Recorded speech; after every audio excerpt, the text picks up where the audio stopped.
यावर्षी पाऊस कमी पडणार हे सांगायला आपल्याकडे हवामान खातं आहे। जर पाऊस कमी पडला तर शेतकऱ्यांना आम्ही मदत करू हे सांगायला सरकार आहे। पण खरोखर शेतकऱ्यांना मदत करणारे आहेत नाना पाटेकर आणि मकरंद अनासपुरे यांच्यासारखी तळमळ असलेले लोक, ज्यांच्याकडे संवेदना आहेत आणि ते लोकांना प्रेरणा देत आहेत आणि कुठेही आविर्भाव नाहीये की बघा आम्ही करतोय तुम्ही पण करायला पाहिजे होतं वगैरे वगैरे। आज नाना पाटेकर आपल्या सोबत आहेत याच विषयावर बोलण्यासाठी आणि हा सगळा दौरा चालू असताना शेतकऱ्यांना मदत करत असताना आज त्यांच्या काय भावना आहेत आपण जाणून घेऊयात।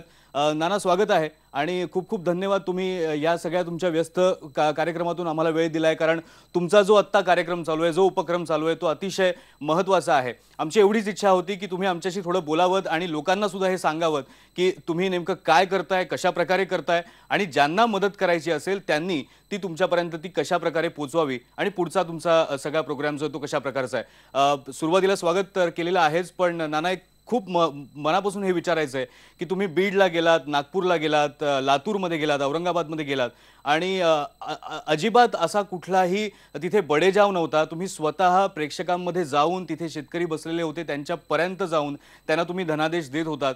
हा जो सगळा तुमचा अनुभव होता, काय तुम्हाला जाणवलं, काय दिसलं, काय तुमचा संवाद झाला या सगळ्या शेतकऱ्यांशी? अमोल, एक तर पहिल्यांदा हे कसं आहे, आपण त्यांच्यासाठी काहीच करत नाही आहोत, आपण स्वतःसाठी करतोय। आपल्यातला माणूस जिवंत ठेवण्यासाठी हे गरजेचं आहे असं मला वाटलं। मी मकरंदला सांगितलं। मकरंद म्हणाला तुम्ही तिथे येणार असाल तर मग जाण्याचा हशील आहे, नाहीतर मी जाऊन काही नुसते चेक देणार नाही। आणि याला कारणीभूत मकरंद ठरला की मी तिथे जाण्याला, आणि मग तिथे गेलो आणि मग त्याला बीडला गेल्यानंतर किंवा नागपूरला गेल्यानंतर तुम्ही सगळ्या जे चॅनल्स आहेत त्यांनी जे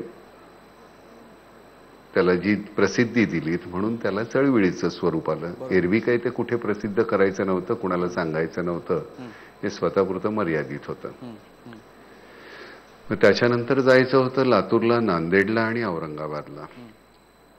आता मग नंतर पहिल्या वेळी आम्ही खिशामध्ये हात घालून दिले पैसे आणि नंतर म्हटलं आता पुढच्या वेळी देऊया, हे चेक्स आहेत। पण दुसऱ्या वेळी पैसे खिशातून द्यावेच लागले नाही, आम्ही फक्त पोस्टमनचं काम केलं।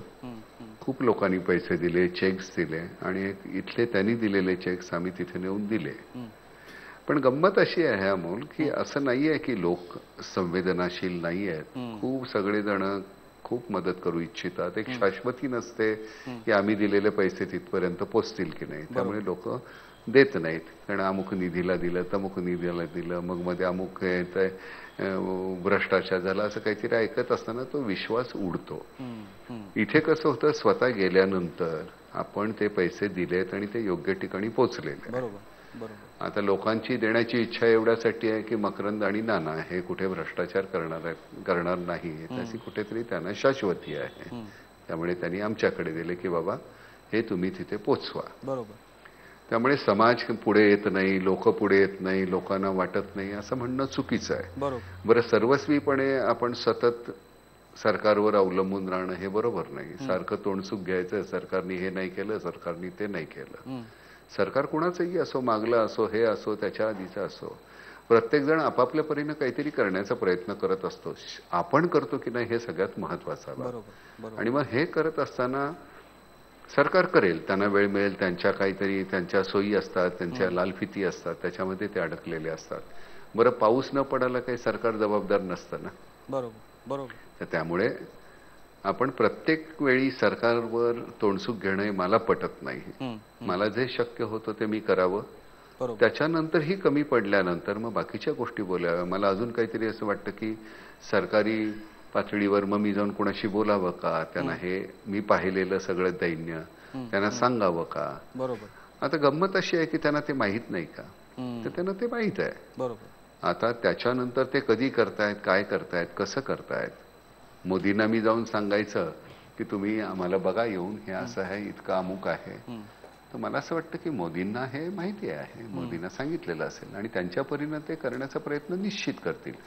पण ते केव्हा करणार आहेत, ते करतील की नाही असे प्रश्न आपण आपल्याला पडू द्यायचे नाहीत। आपण स्वतः तिथे जे आपल्याला पाहिजे ते करत राहायचं, त्याच्यानंतर ते होणारच आहे आणि ते फार मोठ्या प्रमाणावर होईल। बरं, मी हे जाणीवपूर्वक सांगतो की कुठल्याही पक्षाचा मी नाहीये, सगळ्याच पक्षाचे सगळेच लोक माझे मित्र आहेत। म्हणजे मला कुणालाही नाव ठेवायचं नाहीये आणि कोण कसे आहेत काय आहे ते तुम्हाला माहिती नाही आहेत का. त्यामुळे याच्यात जाण्याची काही आपल्याला गरज नाहीये. आपण आपलं काम जे आहे ते आपण प्रामाणिकपणे करावं, जे आपल्याला आतून वाटतंय ते. बरोबर. आणि ह्या सगळ्याला मी एकमेव कारणीभूत आहे असं तुमचा गैरसमज असेल तर तो काढून टाकावा. याच्यामध्ये मकरंद आहे, विलास आहे, राजा आहे, आमचे तिकडचे नागपूरचे तिवारी आहेत, आमचा त्या ह्याचा पटेकर आहे, खूप मंडळी आहेत जोडलेली. आमचा चेहरा असल्यामुळे आम्ही तुमच्या समोर येतो आणि तुम्ही सगळं ते काय क्रेडिट आहे ते आम्हाला देतात, तसं नाही आहे ते. कळलं की नाही? नाही, बरोबर आहे. मकरांची तळमळ सुद्धा आपल्याला माहिती आहे आणि मकरन हा मराठवाड्यातला आहे, त्यामुळे तुम्ही परवा सुद्धा सांगितलं की मकरन येऊन भेटला आणि त्याने या सगळ्या गोष्टी मला समजावून सांगितल्या आणि त्यानंतर मी हा निर्णय घेतला. पण तुम्हाला खरंच अशी अपेक्षा होती? तुम्ही आता म्हणताय की लोक संवेदनशील असतात, फक्त त्यांना शाश्वती नसते, पण आत्ता ह्या सगळ्या उपक्रमानंतर ज्या पद्धतीने जगभरातून तुम्हाला विचारणा होती की आम्हाला पण मदत करायची आहे, आम्हाला पण पैसे द्यायचे आहेत म्हणा किंवा ज्या स्वरूपातली मदत हवी असेल ती, तुम्हाला खरंच अपेक्षा होती की आपण हे सुरू केल्यानंतर अशा प्रकारे लोक आपल्या बरोबर येतील म्हणून? नाही, ही अपेक्षा कुठल्याच प्रकारची नसते आणि ती ठेवायचीही नसते. तुम्ही केलेल्या अनाहूतपणे आणि प्रामाणिकपणे केलेल्या गोष्टीला कधी चळवळीचं स्वरूप येतं ते माहिती नाही. बरं, याच्यामध्ये तुम्हाला वैयक्तिक काही हवं होतं का? तर वैयक्तिक काहीच नको होतं. हा सत्य शेवटी तुम्हाला. आणि वैयक्तिक काय असेल तर मी तुला अगदी मनापासून सांगायचं, वैयक्तिक हेच की समाधान होतं. बरोबर. की आपण काहीतरी करू शकतोय आणि आपण करू शकत असताना आपण करत नाही आणि गप्प बसतो तर मग गोंधळ आहे. आणि आपल्याला करता येते आणि थोडेसे पैसे, आपल्याला एखादी गाडी घ्यायची असते त्याच्यासाठी आपण 5-50 लाख रुपये ठेवतो. बरोबर. मग मला असं वाटतं की गाडी घेण्याऐवजी आपण हे करूया. म्हणजे त्यामुळे गाडीचा तर खर्च वाचला की पुन्हा आता पेट्रोलचा. गाडी असती तर घेतली असती तर मग ते गाडीचा खर्च झाला असता. आणि गंमत अशी असते अमोल, हे प्रत्येकाने आपापल्या पद्धतीनं करायचं असतं त्याला. आणि कुठेही उगाच फार मोठं. बरं, ह्या सगळ्या प्रकारामध्ये काही मंडळी आम्हाला उगाच एक देवत्व बहाल करतायत, तसं काही नाही. आमचे पाय मातीचेच आहेत, आम्हीही तितकेच सामान्य आहोत. त्यामुळे उगाच मोठे पण ते देऊ नका. नाही तर काय होतं, डोक्यामध्ये माज येतो, अरे बापरे आपण इतके मोठे झालो का, आपल्याला माहितीच नव्हतं. तसं काही नाही आहे. हे आपण आपल्या भावंडांसाठी करायचं आणि ते करायलाच हवं. हे आपण कुणावर उपकार करत नाहीये. अगदीच करत असेल तर स्वतःवरच करत असतो. बरोबर आहे, बरोबर आहे. हे उपकार नाहीयेत आणि ही भावना तुम्ही आज ठेवलेली आहे मनामध्ये आणि तुमची अपेक्षा सुद्धा हीच आहे की अशाच पद्धतीने त्याकडे बघितलं जावं. पण आज ही सगळी मदत जेव्हा तुम्ही करताय किंवा हा एक उपक्रम ज्याला तुम्ही चळवळीचं नाव दिलंय, तुम्ही असंही म्हणालात की आता हे आयुष्यभराचं काम झालेलं आहे माझ्यासाठी. यानंतर आता तुम्ही एकीकडे दौरे करताय, दुसरीकडे दहीहंडीचा उत्सव साजरा होतोय, आता गणेशोत्सव येतोय आणि खूप मोठ्या आणि भव्य प्रमाणावर अजूनही गणेशोत्सव साजरा करणार आहोत अशा प्रकारच्या बातम्या आणि अशा प्रकारचे व्हिज्युअल्स आपण बघतोय. एक अपेक्षा ही सुद्धा मनात आहे का की अरे हे कुठेतरी तुम्ही कमी करा आणि बघा तिकडे काय चाललंय मराठवाड्यामध्ये, विदर्भामध्ये, जिकडे पाऊस नाहीये, पाणी नाहीये आणि प्यायला सुद्धा पाणी नाहीये, काही ठिकाणी महिन्यातून एकदा पाणी येतंय. याबद्दलची अपेक्षा नेमकी काय मनामध्ये आहे या सगळ्या मंडळांकडून म्हणा किंवा जे शहरात राहणारे एक लोक आहेत ज्यांना काही ठाऊकच नसतं बऱ्याच वेळेला की गावात काय सुरू आहे? शेवटचं वाक्य तुझं महत्वाचं आहे की त्यांना माहितच नसतं. मलाही ते माहीत नव्हतं. मला ते माहीत झाल्यानंतर मला ते करावंसं वाटलं. त्यामुळे माहीत नसतं हे अधोरेखित करा. माहीत झाल्यानंतर असे कितीतरी मंडळ आहेत की त्यांनी आपले, तुम्ही काय करताय की जे खर्च करतायत 1, 2, 4, 6 त्यांच्यावर बोटं ठेवताय, त्यांच्यावर नका ठेवू. ज्यांनी केलेलं आहे, ज्यांनी दिलेलं आहे त्यांचं कौतुक करा तुम्ही. काही मंडळी आता करतायत, त्याला काय करणार आपण कुणावर टिक्का टिप्पणी करण्यासाठी आम्हाला वेळ घालूया नको. बरोबर. आपण जे काहीतरी छान करतायत त्यांचं कौतुक करूया. आणि हे कौतुक सुद्धा नाही आहे रे, ही जबाबदारी आणि आपण करायलाच पाहिजे. गणपती, आता आपल्या घरीही गणपती येतो, त्या गणपतीचा एक माफक जो खर्च आहे तो असणारच. सण साजरे करा, पण सण साजरे करत असताना उधळमाधळ करू नका. ते साजरं करण्याचा हाही एक प्रकार असू शकतो की आपण यांच्या मदत हा सुद्धा शब्द काढा. मदत नाही आहे, ही गरज आहे आणि ती गरज फक्त त्यांची नाही, ती आपली सुद्धा असायला हवी. तर त्यामुळे साजरं करण्याची पद्धत आपण जरा बदलूया यावर्षी सणांची. थोडेसे पैसे इथे सणाला नुसते आरत्या केल्या तर गणपतीला पोचत नाहीत का? रोषणाई करायलाच हवी का? फटाके उडवायलाच हवे का? तर मला असं वाटतं की त्या प्रश्नांची उत्तरं प्रत्येकाला हे प्रश्न विचारायचे आणि ती उत्तरं त्यांच्यापाशी आहेत आणि ती सकारात्मक येतील अशी अपेक्षा आहे.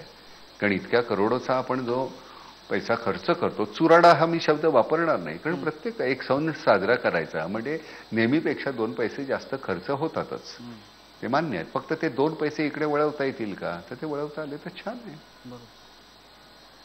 खरं आहे, तुम्ही म्हणालात की मदत हा शब्द वापरणं सुद्धा चूक आहे, कारण ही त्यांची गरज आहे एक प्रकारे. आणि त्याच वेळेला तुम्ही हे सुद्धा म्हणाले होतात की तुम्हाला ही सुद्धा जाणीव आहे की ही मदत तात्पुरती आहे आता. असं काही नाही की ह्यांना सगळी आपण मदत करतोय आणि भरपूर चेक देतोय आणि भरपूर त्यांचं आता भलं होणार आहे. ही तात्पुरत्या स्वरूपाची मदत आहे. पण आणखी यापुढे जाऊन काय व्हायला हवं असं असं वाटतं? कारण आत्ता ह्या वर्षी मदत आहे, पुढच्या वर्षी कदाचित पुन्हा हा उपक्रम होईल. तुम्ही जसं म्हणताय की हे चळवळ असेल, आणखी अनेक लोक यामध्ये सामील होतील. पण त्याशिवाय जमिनीवर नेमकं काय व्हायला पाहिजे असं असं तुम्हाला वाटतं, कारण तुमचा ह्या सगळ्या गोष्टींचा अभ्यास आहे? कायमस्वरूपी एक तर मुळात की शेतकऱ्यांना काय हवं आहे, एक तर वीज आणि पाणी, याच्या व्यतिरिक्त त्यांना काय हवं आहे, एक चांगलं बियाणं. त्याच्यानंतर तुमच्याकडे शेतकरी कधीच तोंड वेंगाडायला येणार नाही, त्याला कधीच आत्महत्या करण्याची गरज भासणार नाही. पण ह्या ज्या मूलभूत गोष्टी आहेत त्याच जर तुम्ही देऊ शकत नसाल तर मग प्रॉब्लेम आहे. याच्यापूर्वी सिंचन व्यवस्था जर नीट असती तर कदाचित हा दुष्काळ आम्ही सहज पचवला असता. बरोबर. पण ती नाहीये, त्याच्यामुळे आम्ही हा पचवू शकत नाही. मुळामध्ये एखाद्या वर्षी आम्हाला काम नाही मिळालं नट म्हणून मला, पण मी गेल्या वर्षी काही 2 सिनेमे केले होते, त्याचे पैसे वाचून ठेवले, तर मला ते पुढचं वर्ष बिनकामाचं मी चालू शकतो. तसंच आमची ही जर का सोय केलेली असेल तर आम्हाला ह्या पुढच्या गोष्टी तुमच्याकडनं कुठल्याच नको. पैसा तुम्ही जमा करू नका, आम्हाला असे चेक देऊ नका. मला एक साधी गोष्ट सांग, एक 20-22 वर्षाची मुलगी, तिच्या कडेवर एक मुलगा आहे, लहान तानं बाळ आहे, नवरा आत्महत्या करून गेलेला आहे, आणि ती मुलगी एक 15,000चा चेक घ्यायला एक 30 किलोमीटर 60 किलोमीटरवरनं येते आणि ते कडेवरचं मूल सावरत हातात चेक घेऊन अशी वाकलेली असते. तिला काय वाटत असेल, माझा गर्दनी असता तर मला असं लीन व्हावं लागलं नसतं कोणासमोर. तर तिची ती जी अवस्था आहे ती फार वाईट आहे रे. त्यांना आनंद होतो का, हे आपल्याला कळायला पाहिजे. त्या 15,000 रुपयासाठी त्यांच्यावर ही दयनीय अवस्था येते, ते फार वाईट आहे. आणि आपण कुठेतरी त्यावेळी, माझी मुलगी असती तर मी काय केलं असतं, ती माझी माझ्या डोळ्यासमोर सतत फिरत असते विधवा होऊन, तर बाप म्हणून मी काय केलं असतं. मला वाटतं हे आणि आपली मनं मेलेली आहेत म्हणायची असं नाही मी म्हणत आहे, सगळे छान जिवंत आहेत. फक्त एक आहे, तू पहिल्यांदा म्हणाल्याप्रमाणे की त्यांना नेमकं माहिती नाहीये, तिथलं चित्र ठाऊक नाही, त्यामुळे हे असं होत आहे. बरं, ही तात्पुरती मलमपट्टी आहे, तुलाही माहिती आहे. कायमस्वरूपी तिथे काहीतरी करायला हवं. त्यांची पाण्याची व्यवस्था व्हायला हवी, त्यांच्या विजेची व्यवस्था व्हायला हवी, बियाणाची व्हायला हवी, आणि रोजगार 3 महिन्यापुरता. हे आता हा खरीपाचा हंगाम तर गेलेलाच आहे, आता रब्बीवर काय होईल ते. खरीपाचं दुबार पेरणी करून सुद्धा सगळं गेलेलं आहे. आता गेले 2-4 दिवस बरा पाऊस आहे, पण बघूया त्यातून काय होते. मला तितका मी तज्ज्ञ नाही की त्याच्यातून पुन्हा काहीतरी मिळेल की नाही. पण 9 महिने जे उरलेले आहेत त्याच्यामध्ये जर का त्यांना काही रोजगार उपलब्ध करून दिला तर ते जगू शकतील. बरोबर. त्यांना त्या 3 महिन्याचे गेले हरकत नाही, पण ह्या 9 महिन्यामध्ये काहीतरी कमवता येईल आणि त्यांचं घर निदान कुठेतरी चालेल. सगळ्यात महत्वाचा भाग असा आहे, पैसे हातात असल्यानंतर सुद्धा जे मुळातच नाही ते पाणी विकत घेणार कुठून. बरोबर. पाणी असायला हवं की नाही, तर त्या पाण्याची एक मोठी अशी पुढची काही वर्ष आपल्याला कधीच हा पाण्याचा प्रॉब्लेम येऊ नये. आसाममध्ये पुराणी सगळं वाताहत झालेली आहे, आमच्याकडे पाणी नाही म्हणून वाताहत होणार. हे काय चाललेलं आहे मला माहिती नाही, मला त्यातला मी तज्ज्ञ नाही आहे, त्यामुळे मला त्याच्यावर तोडगा माहिती नाही आहे. बरोबर. पण तो माफक रोजगार उपलब्ध मी काय करून देऊ शकतो. खरंय खरंय. मग आता काल तिथे मला त्यांनी सांगितलं की नाही, हॉस्पिटलसाठी लागणारे कपडे जे आहेत ते तिथे त्यांना एका गावाला दिले, आणि आपण इथनं एखादं हॉस्पिटल घेतलं की बाबा ते सगळे कपडे तिथून तुम्ही घ्यायचे, तर ते आम्ही शिकू शकतो म्हणून एक इन्स्टिट्यूट पुढे आली. माझा दुसरा एक तिथला जुगल किशोर तपाडिया म्हणून मित्र आहे, तो म्हणला मी 1 लाख शेतकऱ्यांचा विमा उतरवतो, प्रत्येकाला काही 12 का 14 रुपये का 16 रुपये लागतात, म्हणजे किती 16 लाख रुपये असतील तर 12 लाख रुपये असतील, ते मी करतो. एक जण कोणी तिथे मोठी संस्था आहे याच्यामध्ये औरंगाबादमध्ये, 100 एकराचा परिसर आहे त्यांचा, त्यांना म्हटलं की ही जी मुलं आहेत ज्या शेतकऱ्यांनी आत्महत्या केल्यात त्यांची जी मुलं आहेत, त्यांच्या शाळेचा जो खर्च आहे, त्यांच्या राहण्या खाण्याची व्यवस्था आहे, शिक्षणाचं आहे, सगळं ते तुम्ही इथे एक शाळाच बांधून द्या, शाळा तुमचीच राहील, प्रिमायसेस तुमचीच आहे, पण ह्या मुलांचं हॉस्टेल आणि ते म्हणले करतो. बरोबर. तर माणसं करणारी नाहीत अशातला भाग नाही, करणार आपल्या बाजूनं. आणि कुठे काय आहे माहितीये का, ही रिले शर्यत आहे.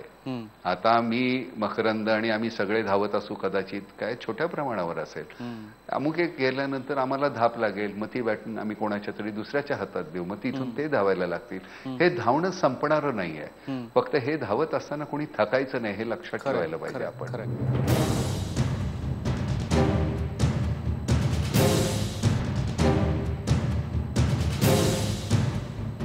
नाना, तुम्ही मगाशी पण हे म्हणालात की आज नाना पाटेकर करतायत, मकरंद अनासपुरे करतायत म्हणून त्यांच्यावर विश्वास आहे, भरोसा आहे, कुठे काही लबाडी करणार नाहीत म्हणून सुद्धा अनेक लोक पुढे येत आहेत आणि ते जसं तुम्ही आता उल्लेख केलात तशा प्रकारची मदत करतायत. हा विश्वास सुद्धा आपण गमावलाय कुठेतरी समाजात असं वाटतंय, कारण आतापर्यंत सरकारी यंत्रणा आहे आपल्याकडे. जसं तुम्ही म्हणालात की तुम्ही तज्ज्ञ नाही, आम्ही पण तज्ज्ञ नाही, पण सरकारमध्ये तज्ज्ञ बसलेले आहेत, त्यांच्यावर कुणावर असा भरोसा कधी दिसत नाही, आपल्याला विश्वास दिसत नाही. हे सुद्धा एक दुर्दैव म्हणावं लागेल. अमोल, प्रॉब्लेम असा आहे की काँग्रेसच्या काळामध्ये मनमोहन सिंगांनी सुद्धा फार मोठं पॅकेज दिलं होतं. मुद्दा असा आहे की इथून सुरू होतं आणि इथपर्यंत पोचवायचं असतं, पण इथून ही मधली आहे दरी, त्याच्यामध्ये खूप झिरपतं. त्यामुळे इथनं 10 रुपये निघतात आणि इथे 2 पोचत नाहीत. हा प्रॉब्लेम आहे. तर कुठल्या सरकारला नावं ठेवायची नाही. सरकार प्रत्येक जण आपापल्या परीनं शेतकऱ्यांसाठी मोठमोठ्या योजना राबवत आहे. बरोबर. पण ही जी मंडळी मधली खाबू मंडळी आहेत, सगळी बाबू मंडळी वाईट नाही आहे, पण ही मधली जी बाकीची मंडळी आहे त्यांच्यावर वचक पाहिजे. आपण प्रश्न विचारत नाही म्हणून आपल्यासमोर हे प्रश्न उभे राहिलेले आहेत. आपण गचांडी धरत नाही, आपण बकोटी धरत नाही. शेतकऱ्यांनी सगळ्या वेळी मिळून हा प्रश्न विचारला पाहिजे. तो प्रश्न विचारल्यानंतर त्याची समर्पक उत्तरं जर तुम्हाला देता येत नसतील तर मग मोठं आंदोलन उभं राहील. खरंय. आणि माझ्या मूलभूत गोष्टीसाठी मला काय आंदोलन करावं लागतं, काय मागितलं तुमच्याकडे? त्या दिवशी मी बरं हा माणूस जो आहे त्याच्या माणसाकडनं मला फार मोठ्या अपेक्षा आहेत. आपले जे CM आहेत फडणवीस, आजूबाजूची सुद्धा त्यांच्या मंडळी छान आहेत आणि ते काहीतरी करतील अशी अपेक्षा आहे. आणि आपण अपेक्षांवरच इतकी वर्ष जगत राहिलो, 67 वर्ष, आणि त्या अपेक्षा पुऱ्या होत आहेत नाही होत आहेत. पण त्या माणसाकडनं खरंच अपेक्षा आहे. त्यांना त्यावेळी एकच प्रश्न विचारला की आज मी शेतकरी म्हणून माझ्या गळ्यात फास अडकून घेतोय, मग माझं इतकं डेस्परेशन आहे, मी इतका इरेला पेटलेलो आहे, अगदीच चिडलो तर तो फास मी समोरच्याच्या गळ्यात घालेन. अशी अवस्था आली तर ही अराजकतेच्या वेशीवरचं हे पहिलं पाऊल आहे. बरोबर. आणि तशी वेळ येता कामा नये. माझ्या आणि तुझ्यामध्ये केवढा फरक आहे, तू गरीब म्हणून, तर मध्ये फक्त एक रस्ता आहे, तू पलीकडच्या झोपडीत राहतोस, मी या इकडच्या फ्लॅटमध्ये राहतो. बरोबर. ज्या दिवशी मला लक्षात आलं की माझ्या हातात काही नाही आणि तुझ्या हातामध्ये काहीतरी तू खातोयस आणि माझ्याही पोटामध्ये आग आहे, त्यावेळी मी ते हिसकावून नाही का घेणार? बरं, ती त्याला चोरी म्हणायची का? कारण मुळातच नाही रे माझ्याकडे. मग त्यामुळे मला माझ्या हातात एक काहीतरी असताना समोरच्या त्या फुटपाथवरचा कोणतरी गरीब दिसत असेल तर त्यातला अर्ध देण्याची माझी वृत्ती असायलाच पाहिजे. बरोबर. तो हिसकावून घेईल म्हणून ह्या भीतीनं नाही, मला ते वाटलंच पाहिजे जशी माझ्या आग आहे तशी त्याच्याही आहे. खरं. आणि त्यांची संख्या मोठी आहे. नाही, खूपच मोठी आहे. मराठवाडा, विदर्भ हा सगळा भाग जर आपण पाहिला तर आपल्या लक्षात येईल किती जिल्हे, किती भाग तिथे आहेत, किती वेगवेगळ्या प्रकारची लोक तिकडे आहेत आणि तिथे पाणी आज नाहीये. 2 दिवस पाऊस पडतोय पण त्यामुळे जलसाठ्यात कितपत फरक पडेल आत्ताच काही सांगता येणार नाही. नाना, तुम्ही म्हणालात की जे चुकतायत त्यांची गचांडी धरायला पाहिजे, त्यांची बकोटी धरायला पाहिजे. मीडिया आहे, मीडिया ते काम करत असते, पण त्याचबरोबरीने विरोधी पक्ष म्हणून एक राज्यात जी अस्तित्वात आहे, आज आपण काय बघतोय? तुम्ही जेव्हा लातूरमध्ये जाता, नांदेडमध्ये जाता, एकीकडे तुम्ही मदत हा शब्द पुन्हा वापरला, मी माफ करा, पण तुम्ही हा उपक्रम करत असता त्यावेळेला इथे काय होत असतं तर बाळासाहेब विखे पाटील म्हणतात की जे काय घडलंय ते पवारांमुळे घडलंय. पवार म्हणतात की आम्ही 14 तारखेपासून जेलभरो आंदोलन करणार आहोत. इकडे CMच्या दौऱ्यावरती आणखीन दुसरा पक्ष काहीतरी टीका करत असतो. तर हे सगळं सुद्धा थांबायला हवं, कारण जे आधीचे पक्ष होते त्यांनी आधी काम काहीतरी करून ठेवलेलं आहे. ते एक हँडओव्हर नावाची जी पद्धत असते ती आपल्याकडे दिसत नाही की आम्ही हे करून ठेवलंय, आता पुढचं तुम्ही करा. हा एक साधा हिशोब जो आहे तो कोणीच डोक्यात घेत नाहीये. रिले जी मी म्हंटल ना, मी तेच, बॅटन तेच. इतका धावलो, आता याच्या पुढे आता 5 वर्ष तुम्ही धावायचं आहे. मला मी ही अतिशय नम्र विनंती आहे सगळ्याच म्हणजे कळकळीची, की सगळ्याच पक्षांनी, की बाबा तुम्ही आता या क्षणाला तरी एकमेकांच्या कुरापती काढू नका. आता कोण मोठं, कोणी काय नाही केलं, कोणी केलं याच्यावर नका तुम्ही बहस करू, तुम्ही त्याच्यावर चर्चा करू नका. आता यावेळी शरदरावांनी सुद्धा, मग काँग्रेसच्या सगळ्यात म्हणजे नारायण राणे असतील किंवा अजून सगळेच, पृथ्वीराज चव्हाण असतील, सगळी त्यांच्या पक्षातली मातबर मंडळी असतील ती, आणि सत्ताधारी पक्षातली, समाजवादी पक्षातली, सगळ्यांनी मिळून एकत्र येऊन आता वाटतं तितका छोटा विषय नाही आहे हा, इतकं सहज घेऊ नका. आता मायग्रेशन किती होणार आहे गावातून शहरामध्ये ते बघा तुम्ही. त्यावेळी तुम्हाला त्याला तोंड द्यावंच लागेल. बरं ते काय करणार? मायग्रेट नाही होणार. जिथे पाणी आहे, मला तहान लागणार ना, बरोबर, ते तिथंच येणार ना. तिथे आल्यानंतर चोऱ्या माऱ्या झाल्या, तुम्ही काय करणार? एक असते मला लुटायचंय म्हणून केलेली चोरी, आणि एक असते की पर्याय नाही म्हणून केलेलं मी तुझ्याकडचं चोरी. त्या दोन ह्याच्यातला फरक आहे ना रे. बरोबर. परभणीला, उस्मानाबादला, हिंगोलीला तुम्ही जाऊन, हिंगोलीला तरी थोडासा भाग हे आहे, थोडा तिथे मुली दिल्या जातात, कारण का हिंगोलीमध्ये तितका दुष्काळ पडत नाही म्हणे. बरं, दुसरी गोष्ट अशी आहे की आम्ही लग्नासाठी कर्ज काढतो, इतकं कर्ज काढतो आम्ही. लग्नाचा खर्च थोडासा शेतकऱ्यांनी कमी करायला हवा असं मला वाटतं. एवढ्यासाठी की कारण त्या कर्जातून मुक्तता होत नाही रे. बरोबर, त्याचं व्याज चालूच राहतं. खूपशा जमिनी आता सावकारांच्या नावावर आहेत आणि शेतकरी फक्त त्या राबतायत. त्याच्यामध्ये त्यांना सावकाराला ते अमुक द्यावं लागतं, त्याच्यातून तेवढा हिस्सा त्याला द्यावा लागतो. पुन्हा जमिनी ह्या त्यांच्याच राहिलेल्या आहेत. फार विचित्र आहे. तिथे गेल्यानंतर तुझ्या लक्षात येईल. खरंय खरंय. आणि तुम्ही सुद्धा एक वाहिनी म्हणून कोणी काय वाईट केलंय त्याच्यावर बोट ठेवण्यापेक्षा कोणी काय चांगलं करतंय याच्याबद्दल जर का जास्त दाखवलं तर ते बरं होईल. कारण काय होतं, सतत निगेटिव्ह निगेटिव्ह निगेटिव्ह निगेटिव्ह ह्या गोष्टी फार कंटाळ्या येतो. इन्स्टिट्यूटमध्ये काय चाललेलं आहे, माझा तो जीवन मरणाचा प्रश्न नाहीये. ती कोण कुठला हत्याकांड जे झाले, इंद्राणी मुखर्जी, हा आमच्या जीवन मरणाचा प्रश्न नाहीये. ते लावून नका धरू तुम्ही. त्याच्यावर तुमचा TRP वाढत असेल तर तो न वाढलेलाच बरा. असं नका करू रे. आम्हाला नाही ते असं गलिच्छ पाहण्याची माझी इच्छाही नाहीये. सतत कोण काय, कोणी कशाला मारलं, इतकं तो गौण भाग आहे आणि त्याला इतकं प्राधान्य का दिलं जास्त. वर्तमानपत्राच्या पहिल्या पानावर जर का ह्या बातम्या येत असतील, ते गलिच्छ आहे. खरं खरं नाही. इथे मला सांगायला आवडेल, म्हणजे पुन्हा मी सांगतो की आम्ही आव आणून आणि अशा पद्धतीने नाही, पण इंद्राणी मुखर्जी सारख्या बातम्या असतील तर ते IBN लोकमतवर फार दिसलेल्या नाहीयेत. पण एक महत्त्वाची गोष्ट तुम्हाला सांगायची आहे की जो उपक्रम तुम्ही सुरू केलात बीडपासून, तेव्हापासून जर आपण पाहिलं तर या सगळ्या बातम्या तुम्ही ज्या पद्धतीने आज तिकडे जाताय, स्वतः बोलताय, संवाद साधताय, या बातम्या बघून आज WhatsApp ग्रुप जे आहेत ते अनेक एकमेकांशी या सगळ्या गोष्टींवर चर्चा करायला लागलेले आहेत. आणि लातूरमधला एक छुपा रुस्तम नावाचा WhatsApp ग्रुप होता, त्यांनी 1.5 दिवसात 2 लाख रुपयांची रक्कम जमा केली आणि मला वाटतं तुम्हाला ती त्यांनी लातूरमध्ये आणून दिली आणि त्यानंतर तुम्ही त्याचं वाटप केलं त्या ठिकाणी. तर हा सुद्धा एक सकारात्मक परिणाम दिसतो या सगळ्या गोष्टीचा. अमोल, तुला सगळ्यात आश्चर्य वाटेल की ह्याला सगळे येऊन मिळणारी जी आहेत ती सगळ्यात तरुण मुलं आहेत जास्त जास्त. आणि ते पाहताना थोडा आनंद असा याचा होतो की ती मुलं हे नाही आहेत, अनभिज्ञ नाही आहेत. काय चालले आजूबाजूला, कशाला प्राधान्य द्यायचं याची त्यांना अक्कल आहे. आणि सगळ्यांनी आपले पॉकेट मनी इथले सगळे पैसे एकत्र करून 2-2 लाख, 5-5 लाख, 10-10 लाख अशा पद्धतीनं. आता हे नुसतं ह्याच्यापुरतं मर्यादित नाही, परदेशामधून सुद्धा त्याची इतकी विचारणा होते. काय होतं, ज्यावेळी आपण कोणाचे पैसे घेतो, आपण आता तुर्तास जो आहे त्याला एक चॅनलाइज केलेलं अशा पद्धतीने की बाबा तुम्हाला द्यायचे असतील पैसे, एका फॅमिलीला आम्ही 15,000 रुपये देतो, तुम्ही एक 15,000 असा लिहिलेला चेक द्या, त्याच्यावर तारीख घालू नका आणि सही करून तो तुम्ही दिलेला मागच्या बाजूला तुमचा नंबर, फोन नंबर आणि नाव आणि पत्ता लिहा. तिथे गेल्यानंतर आम्ही त्या माणसाला तो चेक देतोय, त्यांचं नाव असेल, बरोबर, त्यांचा असला तर फोन नंबर असेल आणि मग त्याचा एक झेरॉक्स काढून ती तुम्हाला पाठवली जाईल. तर तुम्हाला कळेल की तुमचा चेक हा कुणाला गेलेला आहे. गंमत अशी होते, आता सुद्धा त्या दिवशी आम्ही नावं पाठवली, कारण लिस्ट मागवली होती मकरंदनी इथे. पण गंमत होते की ते लिहित असताना ते मराठीतच लिहावं लागतं, कारण ती आडनावं काही काही फार विचित्र आहेत. बरं, ते चुकीचं लिहिलं तर मग तो चेक वाया जातो. त्यामुळे मग ते चेक तिथेच लिहावे लागतात. मग तिथे ते चेक लिहिले की आम्ही इथे त्यांना मग त्याची झेरॉक्स पाठवतो. त्यामुळे ती क्लॅरिटी ठेवलेली आणि त्याचं छान मेंटेन केलेलं आहे रेकॉर्ड.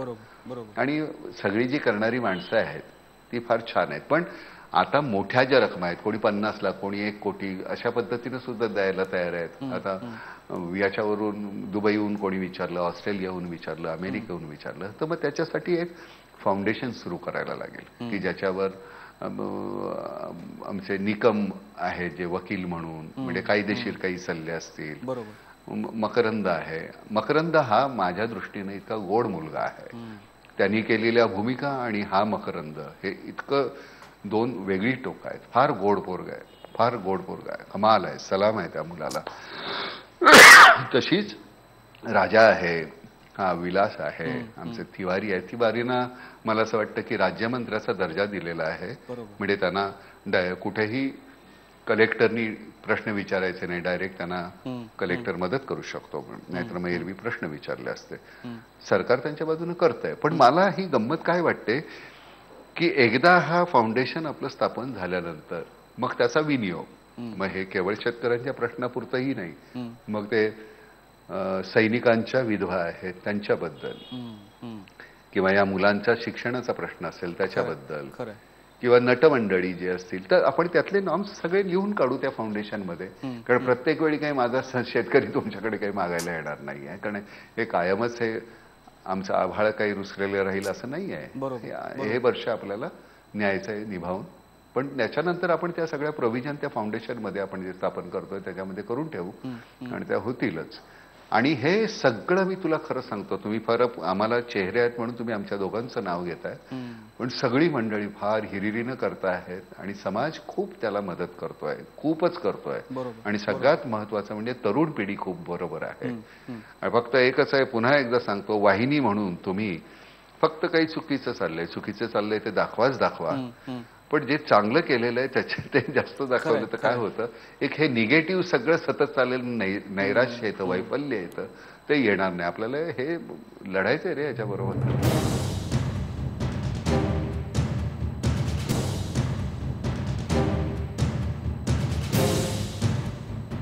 नाना, पण एक महत्त्वाचा प्रश्न विचारायचा होता, कारण आम्हाला पण खूप फोन येतात लोकांचे आणि ते विचारत असतात की आम्हाला पण नानांपर्यंत पोचायचं आहे, मकरंदपर्यंत पोचायचं आहे, आम्हाला पण मदत जी आहे ती द्यायची त्यांच्यापर्यंत. तर त्यांना नेमकं आता काय सांगायचं? कारण तुम्ही आता फाउंडेशनचा उल्लेख केला, तर तोपर्यंत ही जी मदत स्वीकारण्याचं काम आहे ते कशा प्रकारे होतं? तोपर्यंत आता सांगितलं की रे तुला कसा चेक द्यायचा. एक ब्लँक चेक द्यायचा, त्याच्यावर 15,000ची अमाऊंट घालायची, त्या चेकच्या मागे तुमचा नंबर आणि नाव लिहायचं. आम्ही तिथे गेल्यानंतर त्या व्यक्तीचं नाव, ज्यांना कोणाला देणार आहे त्या बाईचं नाव, त्यांना ते देणार आणि त्याचा झेरॉक्स कॉपी काढणार त्या याची चेकची. म्हणजे तुम्हाला कळेल की तो चेक तुमचा कुणाला गेलेला आहे. आणि एक अतिशय जाणीवपूर्वक सांगतोय, मकरंद आणि नाना या दोन व्यतिरिक्त कुणाकडेही पैसे देऊ नका. खूप खोटे अकाउंट निघालेले आहेत, त्यामुळे तुमची फसगत होईल. तसं करू नका. कारण माझ्याकडे आलेल्या गोष्टीला मी जबाबदार आहे, मकरंद जबाबदार आहे, आम्ही दोघं जण. पण दुसरीकडे गेलेल्या गोष्टी, कारण याचा गैरफायदा घेणारी सुद्धा खूप लोक असतात. त्यामुळे तर एवढंच करायचं प्रत्येक गोष्टीचा, की जिथे आम्हाला कॅश कोणीतरी तिथल्या तिथे आम्ही हे चाललेला असताना हा प्रकार, तिथे कोणी आमचे एवढे पैसे आहेत, हे घ्या हे घ्या हे घ्या, तर त्यावेळी आम्ही चेक ठेवून दिले आणि तिथल्या तिथे आलेली कॅश आहे तिथल्या तिथे त्यांना देऊन टाकली. कारण सरते शेवटी ती कॅश आपल्याजवळ सुद्धा किती ठेवणार रे. म्हणजे पण आता ह्याला तसं आधी अगदी छान काहीतरी रूप आलेलं आहे अशातला भाग नाहीये. पण आता एकदा तो ट्रस्ट स्थापन झाला की मग त्याला एक छान सगळं रूप येईल. की कारण सरते शेवटी तुम्ही सुद्धा आपल्या गव्हर्नमेंटला प्रश्न उत्तर द्यायला पाहिजे. बरोबर, तुम्ही हे कसं केलं, त्याचं ऑडिट होणार आहे, ते होणार आहे. आता कसं भावनेपोटी सगळं सुरू झालं आणि तसंच चाललेलं आहे, पण त्याला 1 महिन्याभरामध्ये सगळं बाकीचं होईल चॅनल. बरोबर. एक महत्त्वाचा प्रश्न की आता जसं मी उल्लेख केला की अनेक लोक आम्हाला फोन करून विचारतात की आम्ही कशी मदत करायची, त्याच वेळेला काही बाकी चर्चा सुद्धा या सगळ्या विषयावरनं सुरू आहे. जसं आता मनसेने आवाहन केलंय बॉलिवूडला की बॉलिवूडचे लोक अजूनपर्यंत का उतरत नाहीये, तुम्हाला काय भावना नाहीत का, तुम्ही पैसे द्यायला पाहिजे, तुम्ही जर केलं नाही तर मग तुमचे आम्ही सिनेमे रिलीज होणार नाहीत वगैरे वगैरे बरंच काही चालू आहे. हे सगळं ऐकून काय वाटतं नेमकं? प्रत्येकाने त्यांच्या पद्धतीने जे वाटतं ते त्यांनी करावं. कोणी काय करावं मला कोणी सांगितलं का, नाना तुम्ही हे करा, मला जे वाटलं ते चूक आहे की बरोबर आहे, तुम्ही ठरवलं का, तुम्ही म्हणलात नाही छान आहे नाना, तसं प्रत्येकाला ज्यांना जे वाटतं प्रत्येकाने करावं. आणि मला असं वाटतं करतील मंडळी. मनसेनी काय केलं किंवा काँग्रेसनी काय केलं की जेल भरो आंदोलन करावं का शरदरावांनी, तर मला असं वाटतं की तुम्ही नंतर करा, पण आता या क्षणाला मात्र इथे जेल भरो आंदोलनाने जे साध्य होईल ते मला माहिती नाहीये. पण मला असं वाटतं की ज्येष्ठ नेते आहेत शरदराव, आणि त्यांच्या अनुभवाचा फायदा हा जास्त मिळेल. त्यामुळे त्यांनी यावेळी यांचे कान उपटायचे ते नंतर तुम्ही उपटा तुमच्या पद्धतीनं, पण आता या क्षणाला सत्ताधारी पक्ष आणि बाकीची दुसरे इतर पक्ष आहेत, काँग्रेस आहे आणि अजून समाजवादी किंवा बाकीचे सगळेच पक्ष धरून तुम्ही आता जरा एक वडीलधारी भूमिका घेऊन जर केलं तर ते जास्त श्रेयस्कर मला वाटतं. कदाचित मी चुकत असेल, राजकारणाचं मला माहिती नाही, कळत नाही. एक शेवटचा प्रश्न विचारतो नाना, फक्त मला माहिती तुम्ही दमला असाल आता, कारण तुम्ही खूप वेळ आता बोलताय सलग. नाही मी दमत नाही, तू बोल. मला फक्त एवढंच विचारायचं होतं. नाही बरोबर आहे, आणि न दमता तुमचं काम सुरू आहे त्याबद्दलच मला खरं तर विचारायचं होतं की शुक्रवारी तुमचा वेलकम बॅक हा सिनेमा रिलीज झाला, शुक्रवारी रात्री त्याचा काहीतरी प्रीमियर होता आणि त्यानंतर शनिवारी तुम्ही औरंगाबादमध्ये होतात. तुमचा आता नटसम्राट नावाचा सिनेमा येतोय, एक नवीन सिनेमा तुम्ही डिरेक्ट करणार आहात, म्हणजे बरेच व्याप आत्ता आहेत आत्ता इथे या चित्रपटसृष्टीशी संबंधित, कलेशी संबंधित. हे सगळं सांभाळून तुम्ही हे काम कसं करताय हा सुद्धा एक प्रश्न लोकांच्या मनात येतो. नाही काही नाही रे, एका श्वासामध्ये तुम्ही खूप गोष्टी बसू शकता, फक्त तेवढी ताकद ठेवायची की श्वास किती मोठा घ्यायचा आहे. हे तर गोष्ट, आणि इथे मी जातोय तो रीता येत नाही रे, काहीतरी देताना खूप काहीतरी ही मंडळी देऊन जातात. त्यांच्या भावभावना तुम्ही पाहिल्यानंतर तुमच्या लक्षात येईल. मी असा भरभरून येतो, तिथं रीतही व्हायला होतं वेगळ्या पद्धतीनं. ती गाठोडी आहेत भावनांची सगळी, आणि ती सरते शेवटी आम्ही कॅमेऱ्यासमोर जेवढी मोकळी करतो त्यावेळी मग तुम्ही म्हणता हा काय छान ऍक्टिंग केली, किती खरं वाटलं तो रडत असताना. त्यावेळी खरंच रडत असतो रे आम्ही, खोटे कधीच रडत नसतो. फक्त ते काय आहे त्या भूमिकेच्या अनुसरून आम्ही रडत असतो, त्यामुळे तुम्हाला वाटतं ते भूमिकेतलं रडतोय. खरं तर हे खूप वेळ साचलेलं आमचं रडू असतं, ते आम्ही तिथे मोकळं करतो, त्याचं नावही मिळतं आणि पैसेही मिळतात. खरं आहे नाना, खूप खूप धन्यवाद तुम्ही आमच्याशी बोललात त्याबद्दल. खरं तर तुमचं हे बोलणं महत्त्वाचं यासाठी होतं की आत्तापर्यंत या मागच्या 1 तासाभरात तुम्ही जे जे काही सांगितलेलं आहे ते सगळं लोकांपर्यंत असंच्या असं पोचवावं ही तर एक आमची अपेक्षा होतीच, पण ज्यांना मदत करायची किंवा ज्यांना ही चेक जे आहेत किंवा धनादेश जे आहेत ते तुमच्यापर्यंत पोचवायचे आहेत, ते कशा पद्धतीने पोचवायचे हा एक प्रश्नांचा भडीमार आमच्यापर्यंत येत होता. तर तो आम्ही मला असं वाटतं की प्रेक्षकांना त्याचं उत्तर मिळालं असावं. हा बोला नाना. हा मकरंद हा एकमेव माणूस असा आहे की त्याच्याकडे सगळे अव्याहत रात्र दिवस, दिवसातून 1000 2-2 हजार फोन तो अटेंड करतोय. त्याला मी माझ्याकडे आलेले फोन सगळे लोक मी तिथे डायव्हर्ट करतो आणि तो सगळ्यांना समर्पक उत्तरं देतोय, सगळ्यांना सांगतोय. त्यामुळे मकरंद हा सगळा ह्याचा मुख्य झालेला आहे. मी उगाचच आपला त्याच्या सावलीसारखा वावरतोय.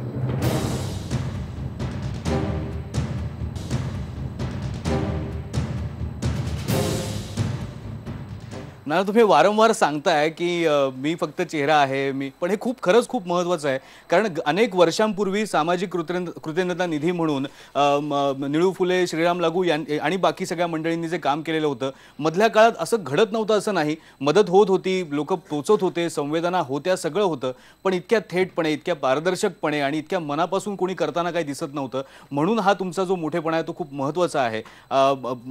तुम्हाला सतत असं वाटतंय की नाना पाटेकर आहे मी म्हणून तुम्ही मला बोलवताय आणि मकरंद अनासपुरे त्याचं पण काम महत्त्वाचं आहे, पण हे खरंच मनापासून हे लोकांना वाटतंय आणि ते ऐकायचंय, समजून घ्यायचंय. जसं मगाशी मी म्हटलं की बऱ्याच लोकांना हे माहीत नाहीये की नेमकं काय प्रॉब्लेम आहे तिकडे, तर तो प्रॉब्लेम सुद्धा लोकांना समजावून सांगण्याचा प्रयत्न आम्ही आमच्या बातमीपत्रातून करत असतो की दुष्काळ म्हणजे नेमकं काय, पाणी नाही म्हणजे नेमकं काय, नुसती आपली पडीक जमीन म्हणजे दुष्काळ नव्हे, असे बरेच प्रश्न आहेत आणि ते प्रश्न तुमच्या मार्फत लोकांपर्यंत पोहोचवण्याचा एक प्रयत्न आम्ही करतोय. एवढंच तुम्हाला सांगायचं. धन्यवाद. तुम्हाला अजून काय सांगणार, तुम्ही इतकं छान काहीतरी पोहोचवताय, त्याचा हा सगळा परिपाक आहे. आणि त्यामुळे पुन्हा एकदा धन्यवाद. आणि पुन्हा माझ्या पद्धतीनं मला जर बोलायचं झालं तर पुन्हा तू सुद्धा अमोल उपकार करत नाहीयेस. बरोबर. याच्या बदल्यामध्ये तुला एक पराकोटीचं समाधान मिळतं. आणि समाधानाची तुलना ही पैशामध्ये किंवा नावामध्ये करता येत नाही. त्यामुळे तुम्ही करताय त्याच्याबद्दल तुम्हालाही काहीतरी मिळतंय, आम्ही करतोय त्यातून आम्हाला मिळणारं समाधान आहे.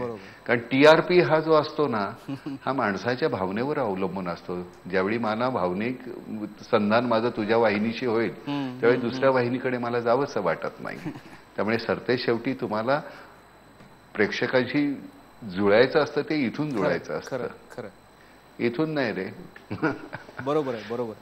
नाना खूप खूप धन्यवाद. नाही, छान करताय तुम्ही, छान छान. आणि धन्यवाद तुमचं सगळेच, म्हणजे तुझ्या सकट सगळ्या बाईंना पुन्हा हीच विनंती की तुम्ही हे सगळीकडे पोचवा आणि आपण ह्या क्षणाचं हे मिशन समजून आपण सगळे मिळून करूया. खरंय, खरंय. ही एक चळवळ आहे, ही एक मिशन आहे. आणि नाना पुन्हा धन्यवाद खूप खूप. आणि तुमच्या पुढच्या कामासाठी सुद्धा शुभेच्छा, कारण हे पुढचं काम सुद्धा खूप महत्त्वाचं असणार आहे. सध्या आपण इथेच थांबूयात. आणि मला असं वाटतं की नाना पाटेकर, मकरंद अनासपुरे, त्यांची अख्खी टीम सध्या जे काम करतंय, जसं त्यांनी आता उल्लेख केला की फक्त शेतकऱ्यांसाठी नाही, येणाऱ्या काळामध्ये सैनिकांच्या विधवा असतील त्यांच्यासाठी सुद्धा, किंवा जे गरीब असतील, कष्टकरी असतील, त्यांच्या मुलांच्या शिक्षणासाठी सुद्धा बरीच प्रकारची काम जे आहे ते आपल्याला उभं करायचं आहे. आणि हे सगळ्यांच्या साथीने आणि सगळ्यांनी एकत्र येऊनच हे शक्य होणार आहे.